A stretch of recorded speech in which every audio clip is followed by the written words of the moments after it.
Nah, kalian join lagi. Nah, itu sudah masuk. Ya, tapi join kembali ya, join kembali. Ini nanti di admit oleh ya. Yes. Admit all terus di minimize. Terus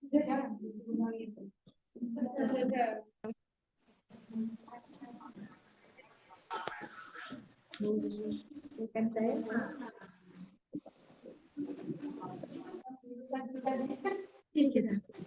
Oh, ini di view ini tapi. Yang iya. Di view. Kayak ini gampang.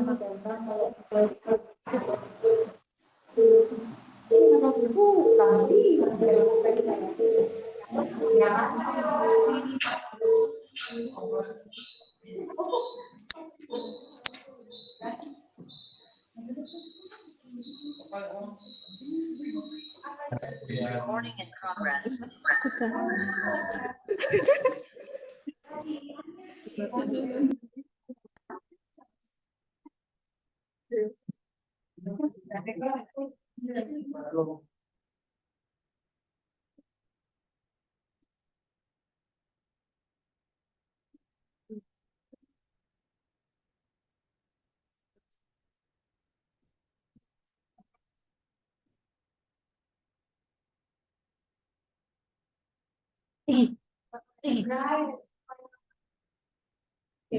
Profil PT Astra Honda Motor. Nama PT Astra Honda Motor, bidang industri otomotif, tanggal dibangun 11 Juni 1971. Sejarah PT Astra Honda Motor merupakan pelopor industri sepeda motor di Indonesia. Didirikan dengan nama awal PT Federal Motor. Saat itu PT Federal Motor hanya merakit, sedangkan komponennya diimpor dari Jepang dalam bentuk CKD atau Complete Knowdown. Pada tahun 2001, PT Federal Motor dan beberapa anak perusahaan merger menjadi satu dengan nama PT Astra Honda Motor. 4 tahun kemudian, pabrik ketiga sepeda motor Honda dibangun di Cikarang sehingga total kapasitas produksi meningkat menjadi 3 juta unit per tahun.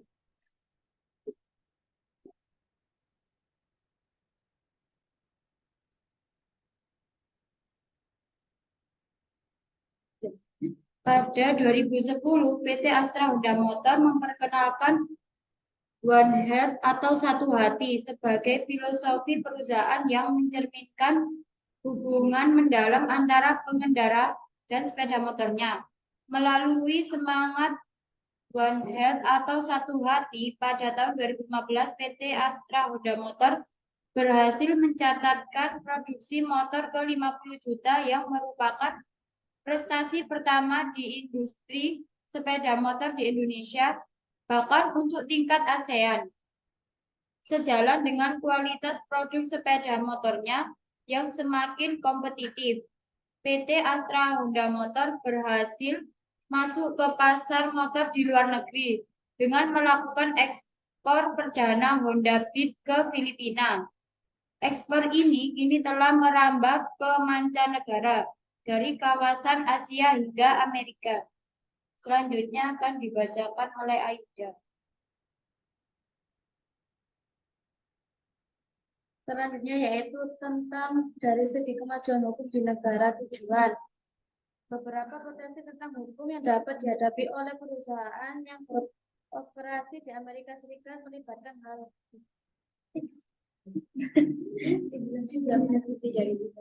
setelah itu kembali ke Jepang. Mohon maaf, salah.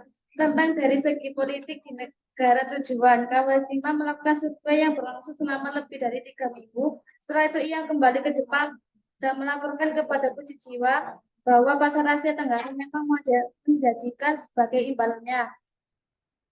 Fujichiwa mengatakan kepada Kawashima, sekarang pergilah ke Amerika dan lihatlah, dan memerintahkan dia untuk melakukan survei serupa di Asia Amerika Serikat. Negara yang kami simak lihat sebenarnya adalah negara mobil. Bagaimanapun mobil merupakan kebutuhan mutlak di tengah luasnya wilayah pedesaan yang selama bertahun-tahun tidak mempunyai jaringan kereta api komputer yang layak dan sepeda motor hanya bukan sebagai pelengkap mobil seperti mainan yang dapat digunakan untuk bersantai atau jika cukup berani untuk berbalapan.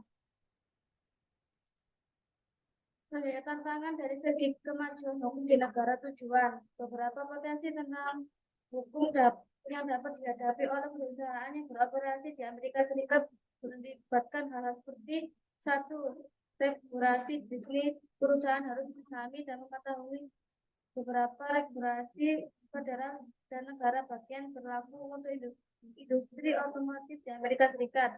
Yang kedua, hukum konsumen. Tantangan hukum mungkin muncul terkait dengan perlindungan konsumen jika terjadi kaitan antara perusahaan dan konsumen terkait dengan pelayanan.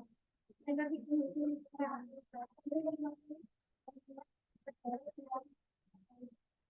untuk memastikan kepatuhan dengan hukum. Yang keempat, hukum ketenaga kerjaan. Perusahaan harus mematuhi hukum ketenaga kerjaan Amerika Serikat terkait dengan penggajian, keamanan kerja dan hak pekerja.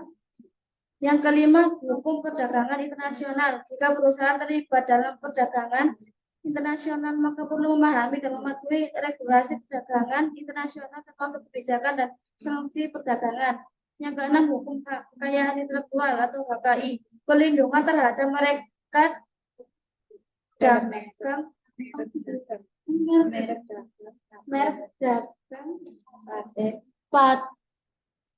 paten dan hak cipta sangat penting dalam industri otomotif. Selanjutnya akan dibacakan oleh Febian. C. Tantangan dari segi teknologi di negara tujuan. CEO Honda Toshihiro Webb bertaruh pada teknologi baterai baru untuk mengembangkan versi listrik yang menjangkau dari mobil kecilnya. Namun sebelum itu terjadi, pembuat mobil Jepang itu berencana menjual EV yang lebih besar dan lebih mahal untuk membantu menyerap biaya produksi. Honda berdalih mereka sedang berusaha untuk mengejar ketinggalan dengan para pesaingnya yang memimpin balapan kendaraan listrik karena industri mengalami transisi yang lebih cepat dari mobil dan truk tradisional. Salah satu tantangan terbesar yang dihadapi oleh pembuat mobil di industri EV adalah tingginya biaya baterai yang dapat membuat EV 40% lebih mahal untuk diproduksi daripada mobil bertenaga pembakaran konvensional. Honda berharap teknologi yang berbeda yakni baterai solid state pada akhirnya akan membantu menurunkan biaya ini dan membuat EV lebih mudah diakses. Menurut Sam Summit, seorang analisis di Video House Insight, Honda perlu mendapatkan lebih banyak EV ke pasar agar tetap kompetitif di Amerika Serikat dan Eropa karena pasar dengan cepat mencapai titik di mana Anda membutuhkan kehadiran di berbagai segmen agar tetap kompetitif. Webb juga menyadari tantangan yang ditimbulkan oleh pasar besar seperti Amerika Serikat di mana jaringan pengisian daya tidak sekuat yang dibutuhkan pelanggan. Dia percaya bahwa infrastruktur pengisian daya adalah perhatian tingkat negara yang perlu dipikirkan Honda saat bergerak menuju pencapaian tujuannya untuk mencapai 40% tujuan EV pada tahun 2030.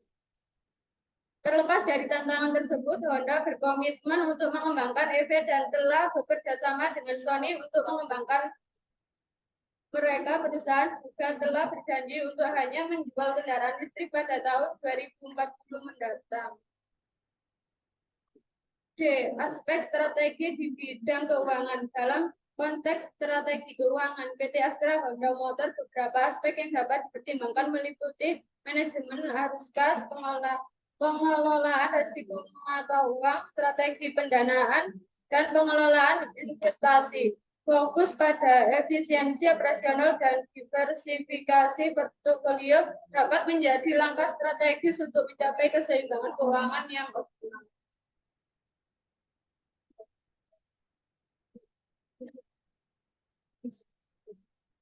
Berikut adalah daftar pustaka yang menjadi referensi dari apa yang kita kerjakan. Terima kasih.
Regulasi seperti apa?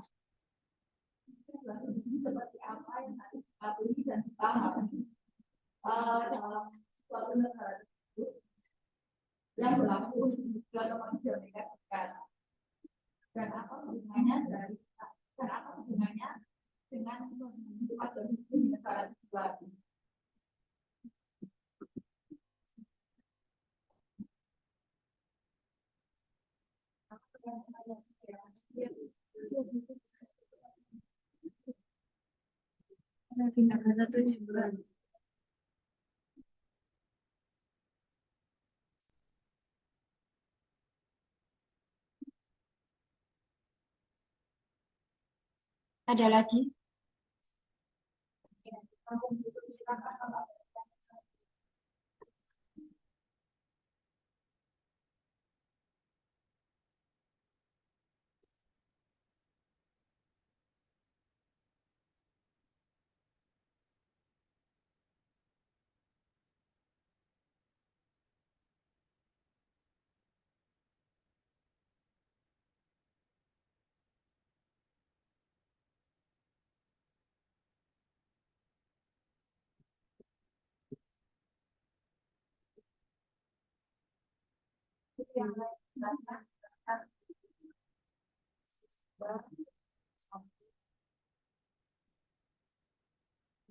Regulasi yang bagaimana yang dimaksudkan di situ.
yang sama seperti tadi kejadian yang menjadi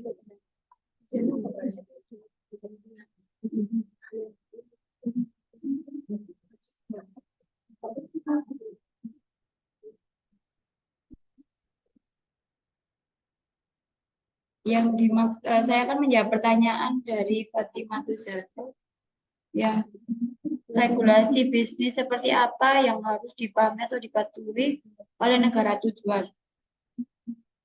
Regulasi seperti yang terkait dengan dikal. Dikal itu kayak Honda harus memiliki bukti bahwa mereka sudah melalui proses uji kualitas yang telah diuji oleh apa ya kan uji otomotif lah. Nah, itu diatur pada pasal 79 tentang dikal kendaraan di Indonesia. Yang pertama, terhadap kendaraan bermotor yang telah memiliki SUT atau surat keputusan rancang bangun yang ditemukan cacat produksi mempengaruhi aspek keselamatan dan bersifat massal wajib dilakukan penarikan kembali untuk dilakukan perbaikan. Yang kedua, kendaraan bermotor yang ditemukan cacat produksi dan mempengaruhi aspek keselamatan serta bersifat massal. Yang ketiga, terhadap kendaraan bermotor yang ditemukan cacat produksi sebagaimana dimaksud pada ayat 1, perusahaan pembuat, perakit, atau pengimpar wajib melaporkan kepada Menteri sebelum dilakukan penarikan kembali untuk dilakukan perbaikan. Yang keempat, perusahaan pembuat, perakit, pengimpor wajib bertanggung jawab untuk melakukan perbaikan terhadap kendaraan bermotor yang ditemukan cacat produksi. Yang kelima, terhadap kendaraan bermotor yang telah dilakukan perbaikan wajib dilaporkan kembali kepada Menteri. Dan yang terakhir yaitu ketentuan lebih lanjut mengenai tata cara penarikan kendaraan bermotor yang ditemukan cacat produksi serta bersifat massal sebagaimana diatur pada ayat 1 untuk peraturan Menteri tersebut. Bagaimana? Apakah bisa diterima?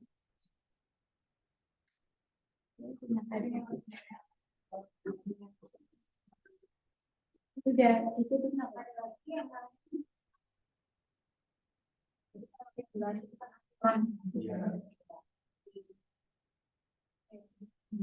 silakan yang lain mungkin menanggapi boleh mungkin Pak tidak hanya bertanya bisa apa tampilannya ininya apa sih slide-nya ya pastinya boleh silakan.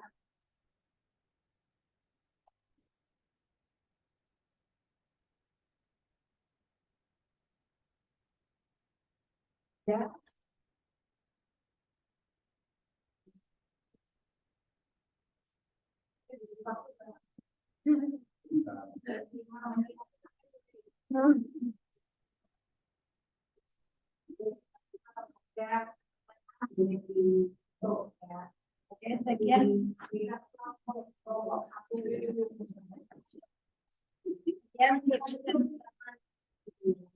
Sekian untuk presentasi hari ini. Mohon maaf bila ada salah kata. Wassalamualaikum warahmatullahi wabarakatuh.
Saya Maria, Assalamualaikum warahmatullahi wabarakatuh. Waalaikumsalam. Perkenalkan kami dari kelompok 3. Di sini kami akan menjelaskan tentang perusahaan multinasional yakni KFC yang memasuki pasar Cina. Sebelumnya saya akan memperkenalkan anggota dari kelompok 3. Yang pertama ada Ahmad Ari Iskandar, yang kedua ada saya sendiri, Satu Sabikis Mazane, dan yang ketiga ada Lia Dwi Lestari.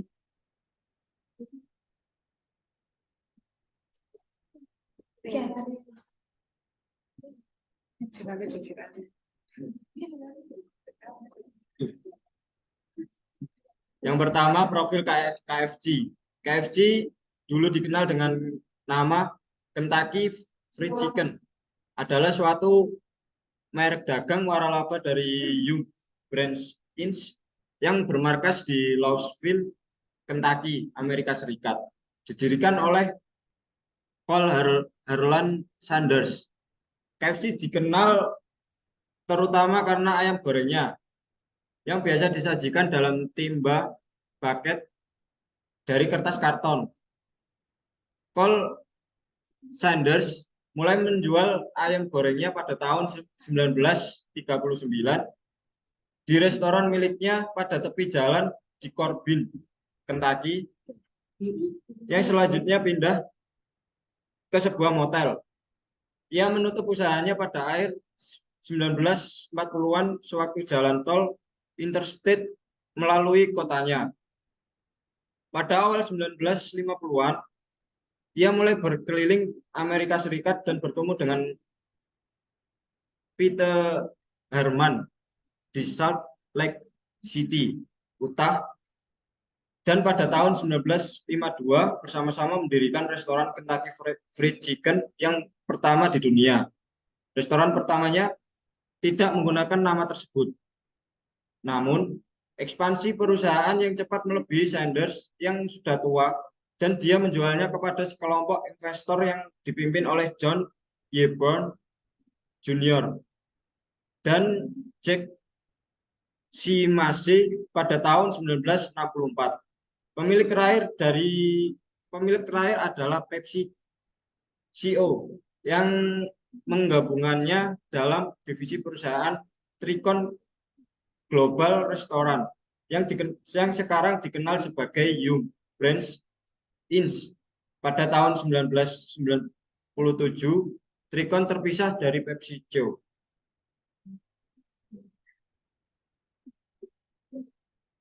Tantangan dari segi politik. Yang pertama, regulasi pangan dan kesehatan. KFC harus mematuhi regulasi pangan dan kesehatan Cina yang mungkin berbeda dengan standar di negara asalnya. Pengawasan ketat terhadap bahan baku, proses produksi, dan kandungan nutrisi menjadi faktor penting. Yang kedua, pajak dan kebijakan investasi. Tantangan politik juga dapat muncul dalam bentuk pajak dan kebijakan investasi yang berubah-ubah. KFC harus memahami dan beradaptasi dengan peraturan pajak lokal serta aturan investasi yang dapat mempengaruhi keberlanjutan operasionalnya. Yang ketiga, perizinan dan regulasi. KFC mungkin dihadapkan pada prosedur perizinan yang kompleks dan berbagai regulasi yang harus dipatuhi untuk beroperasi di pasar Cina. Perubahan regulasi atau kebijakan pemerintah dapat mempengaruhi strategi bisnis perusahaan.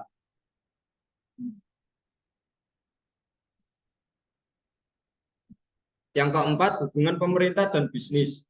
Membangun hubungan yang baik dengan pemerintah setempat penting untuk kelancaran operasional. Hal ini melibatkan negosiasi dengan otoritas setempat dan pemahaman terhadap praktik bisnis yang diterima tingkat lokal. Yang kelima, pemahaman budaya dan sensitivitas politik. Pemahaman mendalam terhadap budaya dan sensitivitas politik lokal diperlukan agar KFC dapat menghindari kontroversi atau konflik dengan pemerintah atau masyarakat setempat.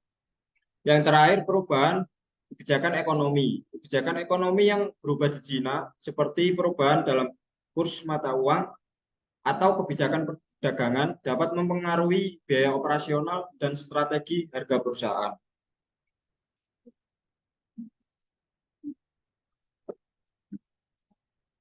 Selanjutnya, saya akan menjelaskan mengenai tantangan dari segi hukum. Yang pertama ada regulasi bisnis.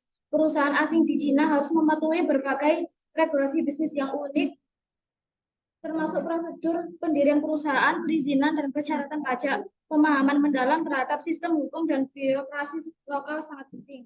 Yang kedua, kekayaan intelektual. Kekayaan intelektual meliputi merek dagang dan hak. Kekayaan intelektual merupakan tantangan besar di Cina. Perusahaan seperti KFC harus aktif mengamankan hak cipta, paten, dan merek dagang mereka untuk menghindari pelanggaran dan pencurian intelektual. Yang ketiga, pengelolaan krisis hukum. KFC dan perusahaan internasional lainnya perlu memiliki strategi pengelolaan krisis hukum yang efektif untuk mengatasi potensi masalah hukum dengan cara cepat dan efisien. Yang keempat yaitu peraturan lingkungan. Cina memiliki peraturan yang semakin ketat terkait dampak lingkungan dan operasi bisnis. Perusahaan harus mematuhi standar lingkungan yang ditetapkan oleh pemerintah untuk mengurangi dampak negatifnya. Yang kelima, peraturan makanan dan keamanan. Dalam industri makanan, peraturan keamanan pangan menjadi krusial. KFC harus mematuhi standar ketat terkait kualitas dan keamanan produk makanan sesuai dengan peraturan yang berlaku di Cina. Yang keenam, ketentuan tenaga kerja. KFC perlu mematuhi peraturan ketenaga kerjaan di Cina, termasuk norma untuk upah, jam kerja, perlindungan pekerjaan. Perusahaan harus mengadaptasi kebijakan sumber daya manusia mereka sesuai dengan hukum setempat.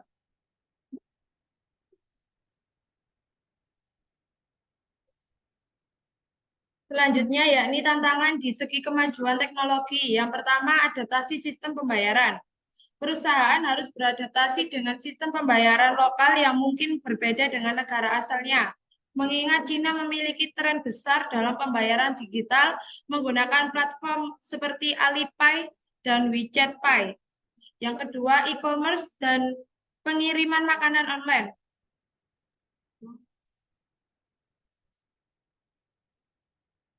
Pertumbuhan e-commerce dan pengiriman makanan online di Cina menjadi pesaing serius.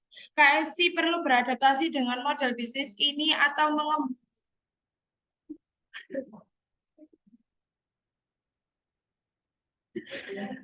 At-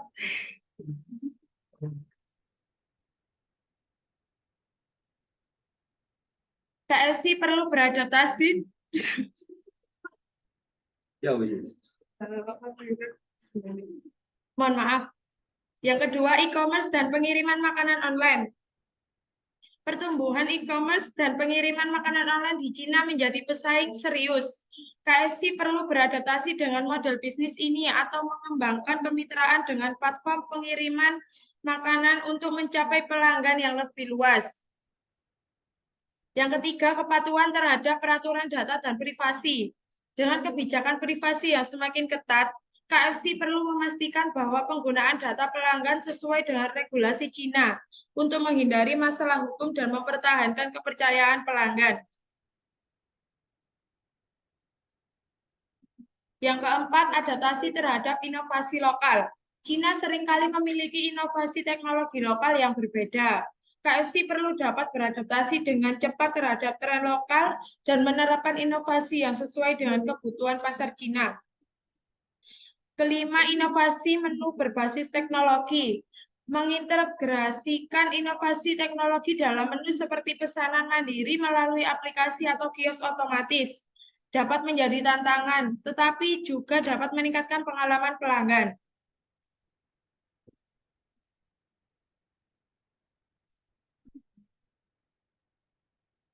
Selanjutnya, aspek strategi di bidang keuangan. Yang pertama, strategi harga.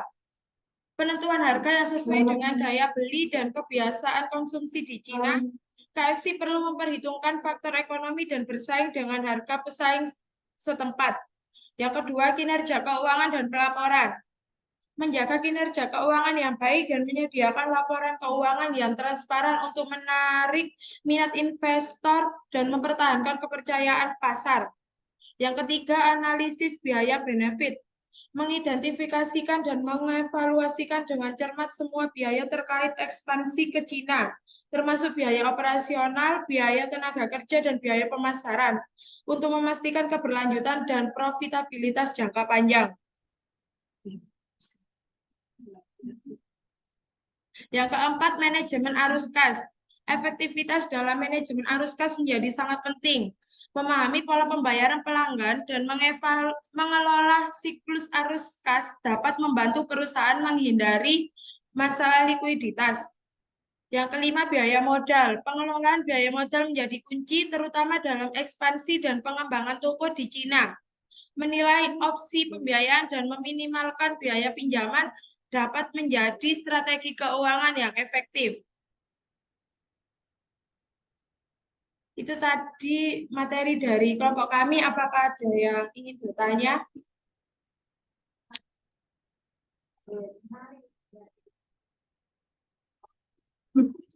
Eka.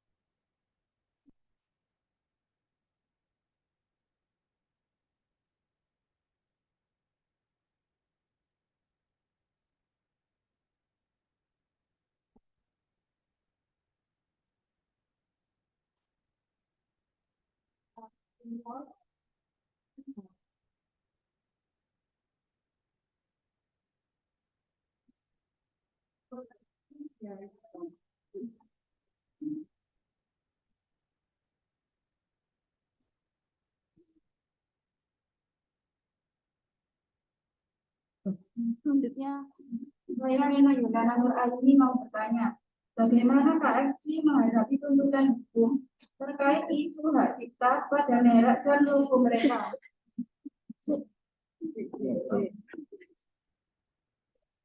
Ayo, bagaimana?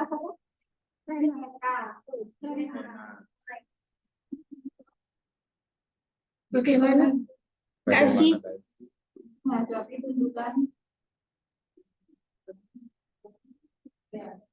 Isu terkait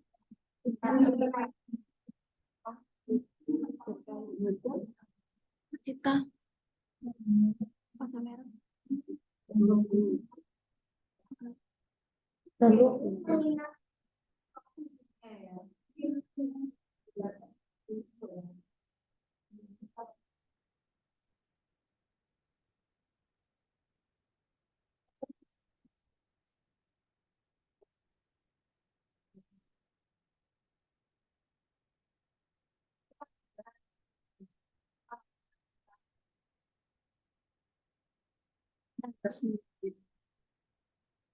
Dibatasi gimana, Pak?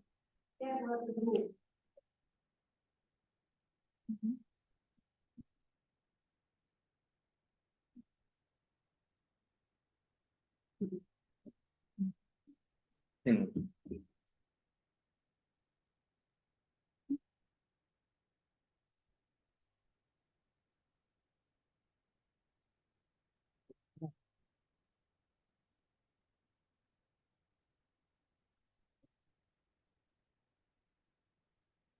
Saya akan menjawab pertanyaan dari Eka. Bagaimana KFC merespon perubahan kebijakan tarif impor yang dapat mempengaruhi biaya bahan baku?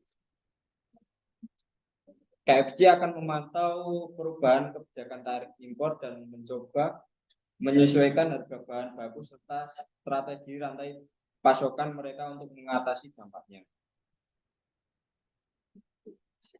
Sudah.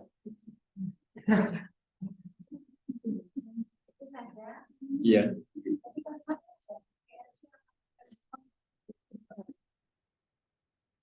Memantau perubahan kebijakan tarif.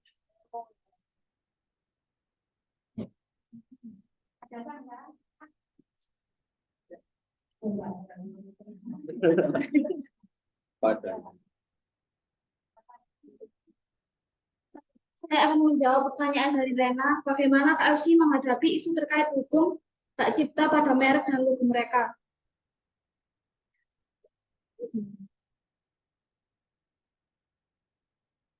Biasanya perusahaan KFC itu memiliki tim hukum yang kuat yang bisa memantau dan melindungi hak cipta, merek dagang, dan logo mereka, sehingga mereka akan menindaklanjuti tuntutan hukum untuk melindungi kekayaan intelektual mereka.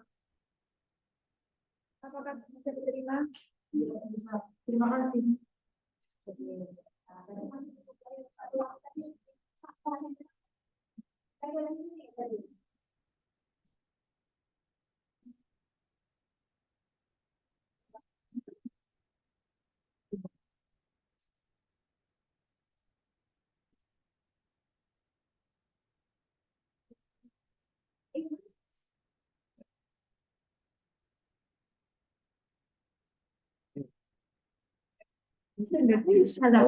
Pelan-pelan.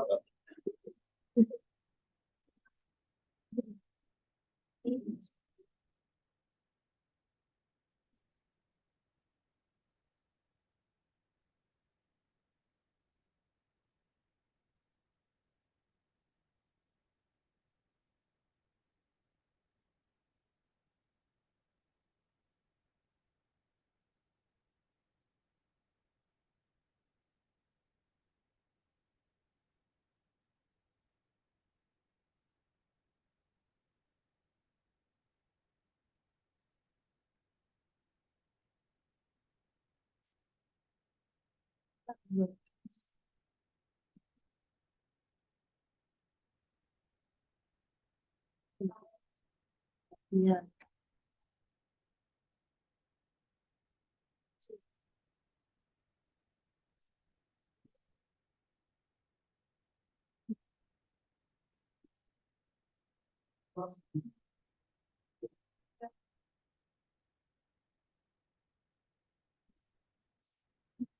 Saya akan menjawab pertanyaan dari Mbak Erna tentang bagaimana KFC menangani kasus hukum yang terkait dalam ketenagakerjaan dan upah minimum dalam karyawan.